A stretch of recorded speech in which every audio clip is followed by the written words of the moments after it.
Welcome back, trainers! So, yes, I did get myself a shiny Mewtwo. Yeah, it took me about 25 raids. I did not tweet it out or did not tell anybody really. Just kept it to myself.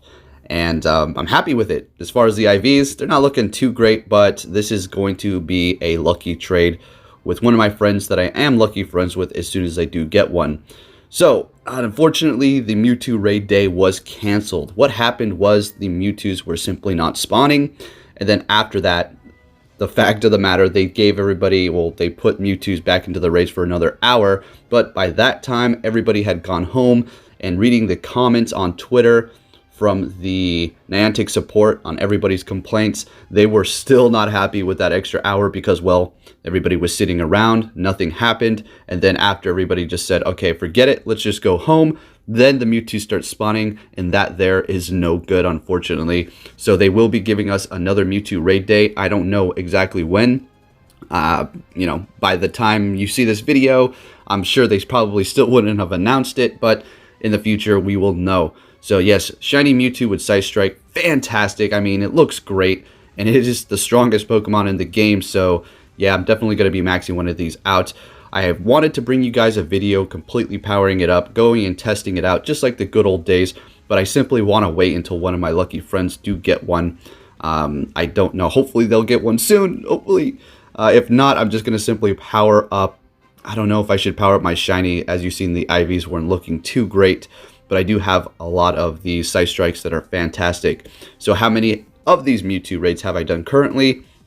I have about 38 or 39 of them right now, and I've done about 50, maybe a little bit more.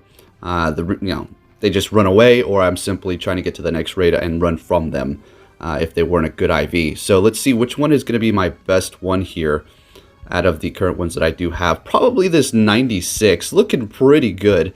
And we're also going to be taking a look at my Gen 5 Pokemon here in just a moment and discussing those. Really want to hatch that Litwick super bad. And fingers crossed for my 7-day breakthrough, and hopefully I will get a Unova Stone. So this one is looking pretty nice, and it is a candidate to be powered up. Now, do you want to power up multiple Side Strike Mewtwo's? Well, if you have the resources, I would say absolutely. Personally, for me, let's go ahead and take a look at my Mewtwo's here. For the most part, all the ones that I do have powered up are going to have Shadow Ball. So I don't have any Psychic ones. I never really cared for that because I had other Psychic type users, even though it was fantastic with Psychic before Side Strike, but Side Strike is just blowing it out of the water, absolutely. And as far as what's better, Side Strike or Shadow Ball, I hear a lot of people talking about the Shadow Ball is better. Well, it is really good. But from a Psychic standpoint, obviously Side Strike is going to be killing it. So you do want those as well. They both serve different purposes, right? You know, the Shadow Balls to go up against those Psychic types, and then the Side Strikes to go up against those Poison, as well as fighting, and whatever else you need to use them for. So yeah, they have different purposes. Obviously, the Shadow Ball is going to be really good as well, but the Side Strike is nothing to poke at. Because I've seen or heard a few people talking about that it's not so great. You don't really want to power them up, but you definitely do. So yeah, we're looking good, guys. I do have my shiny Mewtwo. Now let's go ahead and take a look at my Gen 5 Pokemon here and discuss that. Just a laid back video here. Did a whole bunch of Sinister Cup battles, winning a lot, losing a lot as well. Practicing, getting all those battles in there, so I'm prepared for my cup whenever that does come around.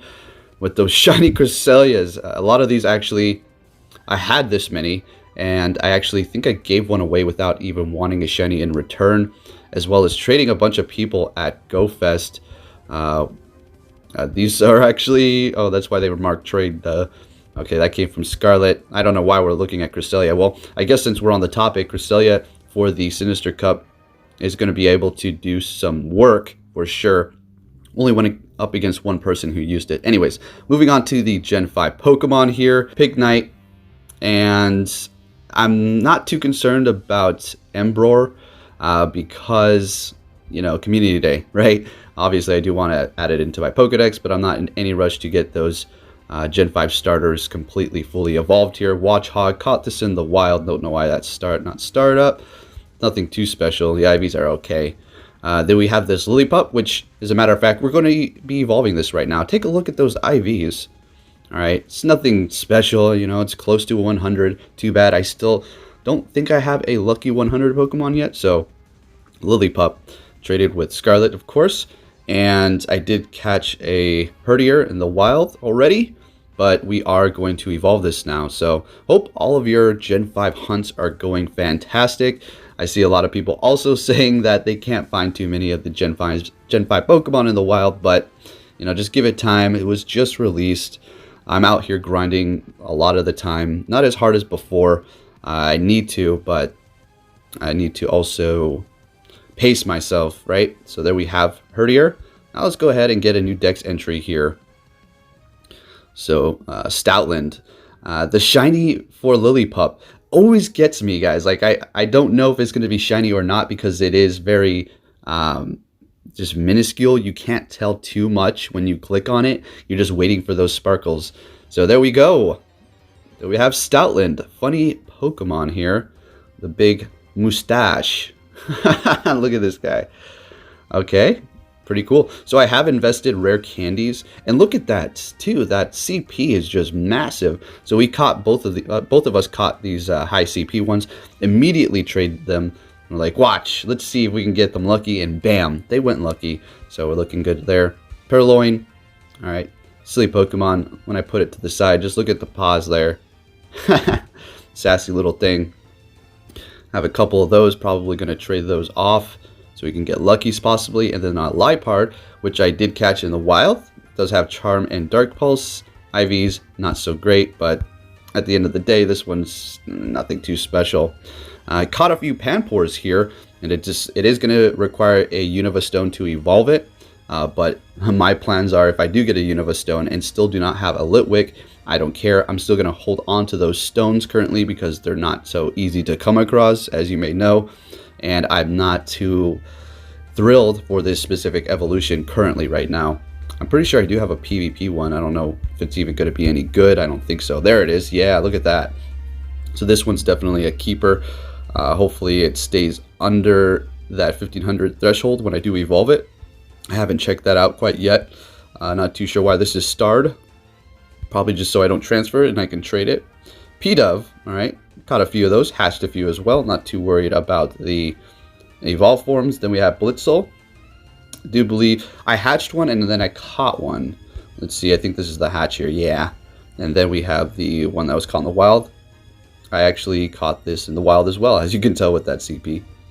So, pretty cool. A lot of Gen 5 Pokemon have these lights on them. This little deal going on here. Same with that Watchog. Pretty neat. I like that. Then we have Drillbur. All right. This thing, somebody commented on my Twitter because I did the evolution and I just posted that there. And they said that the eyes on this thing creep them out. You know what? I kind of agree. I was looking at them too myself like, his eyes a little weird. A little strange there. So anyways, I did get the Excadrill. I invested the rare candies and actually invested more rare candies to power it up. I'm not going to put rare candies into it so I can get that secondary move currently because this is going to be for the Ultra League for the future. The IVs are not great, but it is ranked around 360, 350 or something like that for the IV. So looking pretty nice. Obviously, I'm going to evolve more of those when I get better IVs to completely max out because it is going to be a fantastic ground type attacker as we have been over. Then we have Fungus. Man, this thing has like one of the cutest cries. It sounds like it's whistling. It really is a cute little Pokemon too. And even when you see it on the map, it looks like a Pokeball because you get that top view. And you're like, well, what's it? Pokeball? What is this on the map? But then obviously you realize it's a Pokemon. All right, so Fungus. We do have a nest here. I need to go check that out. Get more candies so I can evolve that. And then we have Clank. All right, obviously you can only get these through raids and hatching them. I've only done the raids. I've done about 2 of those, and both of them were great. Look at that. Pretty good. Wait a minute. I think this... No, okay. Both of these? All right, yeah. Scarlet actually gave me one. Look at that. Both of them. Both the raid ones are great. 1 point off from being 100. Come on. Come on. I want this shiny too. So, as far as usability, PvE, going up against gyms and raids for its fully evolved stage, absolutely useless, but for PvP, maybe it might find some use. Alright, here's the one that was actually traded to me. A little bit lower. Alright, so I'm going to actually back out for this one. I don't want you to see where it is. It's in a special secret gym. The Heatmore, as you can see there. Pretty cool, right? And then we have the Spylus, guys. Yeah, let's go. So I decided I'm going to keep it in the Great League for now, because just look at that CP. But if we take a look at the IVs, unfortunately, it's not PvP ideal. Ooh, with that high attack, it's sitting at about level 29.5. So, you know, it is what it is, though. I was just so anxious to evolve it. I'm almost happier about this than the shiny Mewtwo, to be honest with you. So let's see if we can get them to do that animation where they kind of bite at each other's heads. It looks really funny. I guess they're probably not going to do it because I want them to. All right. So Hydreigon, right, is going to be a very good Pokemon if you're looking to get that. If you want to invest the rare candies, say you have a really good IV one, don't feel bad about using those rare candies, because it is actually going to be outperforming Tyranitar as a dark type attacker. And there they go, fighting each other there. I love that. I really, really like this design. And as much as I want to evolve it, I'm just going to keep it like this until I possibly get another one. Don't think I'm going to invest the rare candies right away, because there's really no rush. I have other types that can not do as well as it as far as dark type attacking, like Weavile and Tyranitar, but I don't really need it right now, so we'll just hold on to this one. It is going to be a pretty steep investment for that secondary move if you're looking to PvP with Spylus here. It's going to cost you 75 candies and 75,000 Stardust, so pretty expensive, but hey, that's what happens when you're a pseudo-legendary, I suppose. So how do I like the performance? Just use it a few times, so I'm looking forward to it. I was hoping that the Sinister Cup was going to possibly bring in dark types, and I was going to use this for something, just, you know, to flex. But yeah, no dark types. As a matter of fact, they're excluded. So that's how my Gen 5 inventory is coming along. Looking pretty good, guys. I'm happy with it. I have transferred a few other Pokemon, so if we don't see those, let's just go to the Pokedex really quick here. That's a better indicator, right? So let's see. Yeah, that's pretty much on point. I didn't have any Watchhogs, or should I say Pat Rats, because I'm transferring them. Don't want to clutter up my inventory. Still no Snivy or Oshawott. Haven't not seen those whatsoever. But actually, now that I think of it, oh boy, I do know of a nest. Somebody did tell me about that, and I'm actually going to probably go there right after this.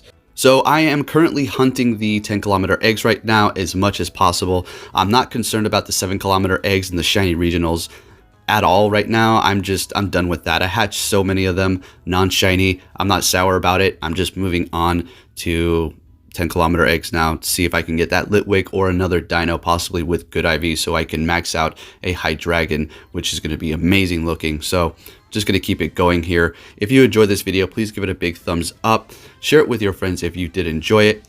The likes do really help me out. And one more thing before we go here, if you are not aware, when you do currently open up your friends' gifts, if you do have the egg space, you can receive up to 2 eggs out of 1 gift. That's not going to be guaranteed, but it is a possibility, and it happens quite often. So hopefully you can get yourself a shiny regional. And with that said, trainers, I'd like to say thank you for watching, and I'll be catching you all next time. Take care.